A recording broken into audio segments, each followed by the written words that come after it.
Vous avez certainement déjà entendu parler du mouvement artistique qui connut son apogée dans l'entre-deux-guerres. Aujourd'hui, nous allons parler un petit peu des Sœurs Breuil, mais plus exactement d'une de ses cofondatrices, Jeanne Malivelle, qui donna tout de même le nom à ce collectif d'artistes bretons en l'honneur d'un comte gallo. Nous allons parler de sa vie, qui fut courte mais intense, de ses œuvres les plus marquantes, et nous nous attarderons surtout sur cette fameuse histoire en gallo qu'elle avait entendue de sa grand-mère. Les Sœurs Breuil, les 7 frères, vous faites le rapprochement là ?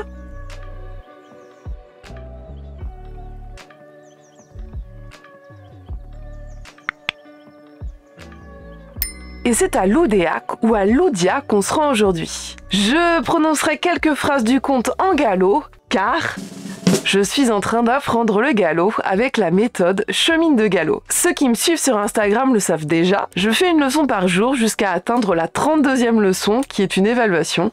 Alors autant vous dire que ça carbure dur, hein, et je vous filme tout mon processus d'apprentissage. Donc rendez-vous mi-avril pour avoir de vrais retours et des retours concrets. Bref, revenons à notre artiste du jour, Jeanne Malivelle, qui vécut une grande partie de sa vie à Loudéac dans les Côtes du Nord, les Côtes d'Armor quoi. Elle naît en 1895 et est issue d'une famille de négociants, plutôt aisée donc. Et dès son plus jeune âge, Jeanne est très attirée par l'art. Elle commence à imaginer des BD et les fait lire à ses camarades de classe. Son père, qui est l'auteur de la chanson assez connue en pays gallo, Les Gars de Loudia, et sa mère Marie encouragent leur fille à poursuivre sa pratique artistique. Fait que l'on peut imaginer relativement rare à l'époque étant donné que les femmes n'ont même pas encore le droit de vote. Elle suit ensuite des cours à l'Académie Julian à Paris. Mais la Première Guerre mondiale éclate et elle rentre à Loudéac où elle s'engage en tant qu'infirmière à l'hôpital militaire. Puis, elle retente sa chance et est reçue avec succès aux Beaux-Arts de Paris en 1917.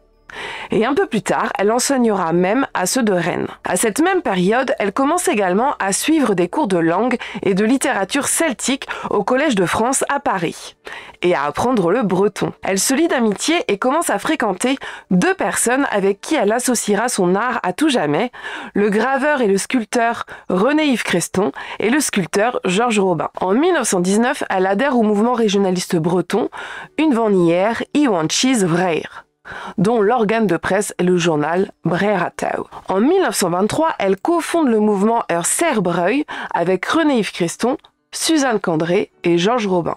Le collectif compte une 60aine d'artistes d'accord pour œuvrer pour le renouvellement d'un art breton populaire et moderne dans l'optique de participer à l'exposition internationale des arts décoratifs et industriels modernes qui doit avoir lieu à Paris en 1925. Ils y exposeront la salle de l'Hosté, la salle commune de la maison de Haute-Bretagne, qui est constituée d'une armoire, de 2 bonnetières, d'une horloge, d'un buffet, d'une table à tirette, d'un banc et de 4 chaises. On y retrouve l'ambiance chaleureuse d'une maisonnée bretonne.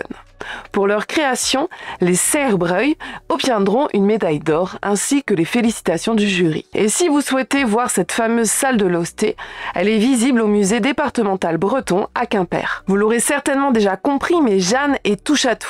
Elle excelle aussi bien en dessin qu'en peinture, elle crée de la faïence, des céramiques, elle écrit, associe l'utile au beau avec l'ameublement, elle confectionne des tampons, des papiers peints, des broderies, des gravures sur bois et certainement encore bien d'autres choses. Dès 1925, des tensions surviennent au sein des Sœurs Breuil. Elle s'écarte petit à petit du mouvement, part habiter à Vitré avec son mari Maurice Young, et elle décède brutalement juste l'année d'après, malade de la typhoïde. Elle décède à la clinique Saint-Vincent à Rennes, le 2 septembre 1926, alors qu'elle était en plus enceinte.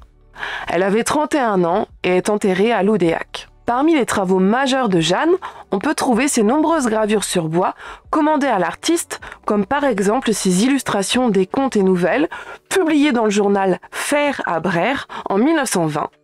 On lui demande également d'illustrer plusieurs poèmes de Jean-Pierre Calour, qui seront dans le recueil Arendelin, où elle réalise 2 gravures sur bois et 3 aquarelles. Mais aussi, on lui demande d'illustrer un livre intitulé « L'histoire de notre Bretagne ». Les textes seront écrits par Jeanne Amu-Corolette. Ces œuvres seront les plus connues de Jeanne Malivelle. Mais l'ouvrage ne fit pas l'unanimité, un peu plus à l'est, si vous voyez ce que je veux dire. On le qualifia même de mensonger et d'anti-français. Par contre, en Bretagne, il rencontra un franc succès. Comme quoi, il en faut vraiment pour tout le monde. Et on y vient, elle illustra et écriva également un conte du pays gallo, de Loudéac dont elle était originaire.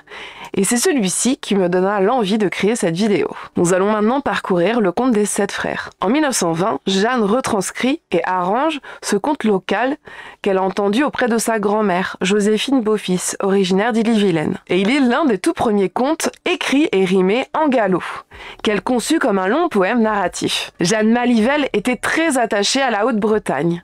On n'oublie jamais le pays d'où on vient.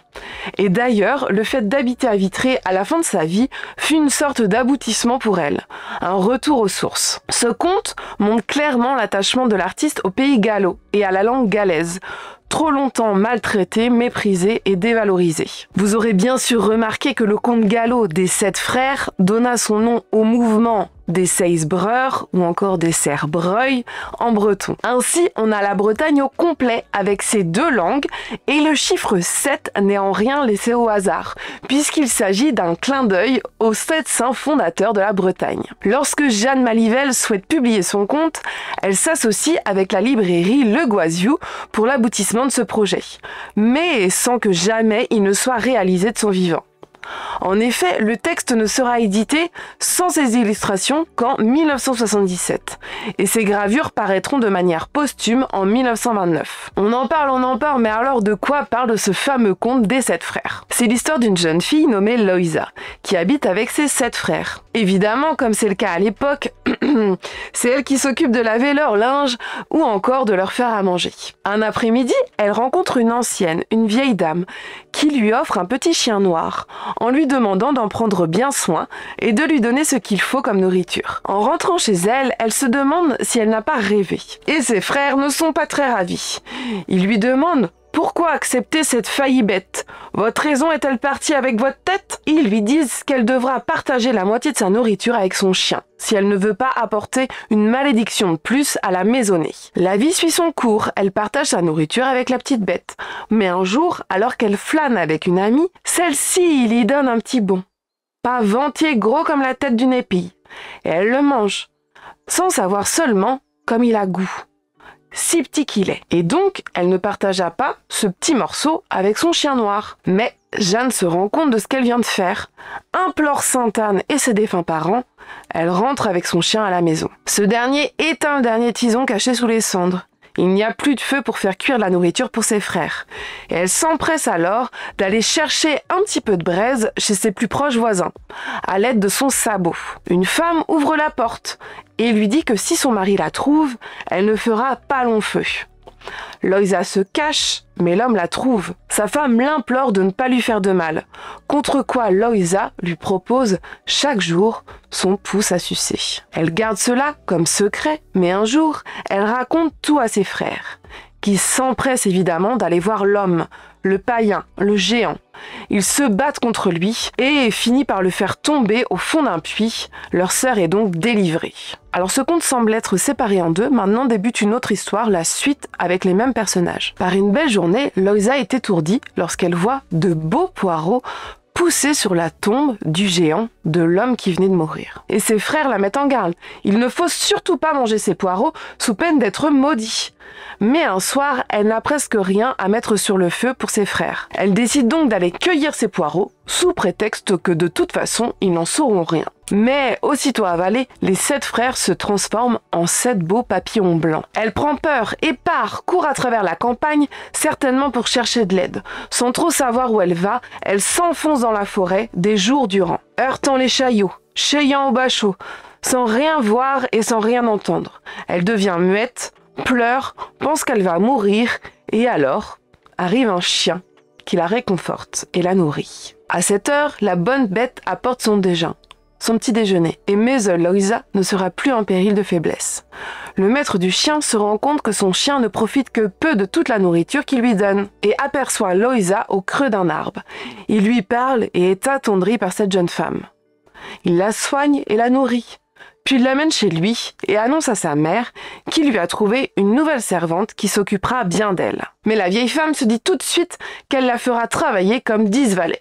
Sympa. Son fils en tombe amoureux et c'est décidé, il souhaite épouser Loïsa. Sa mère refuse, pas jamais cette fille de rien, qui n'a pas seulement un liard, ne s'établira pour ma bru, dit-elle. Et plus elle refuse, plus le fils veut se marier avec Loïsa. Et il commande toutes sortes de vêtements et d'accessoires pour sa belle, pour conquérir son cœur, et il arrange aussi bien sa maison pour qu'elle ait envie d'y rester.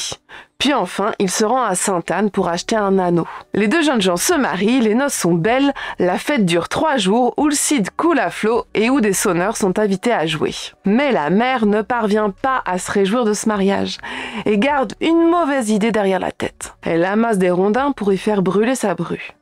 Un roitelet lui murmure à 2 reprises que c'est elle qui brûlera. Le carriquet passe dans l'air et grince comme une signifiance. Le chien hurle à la mort.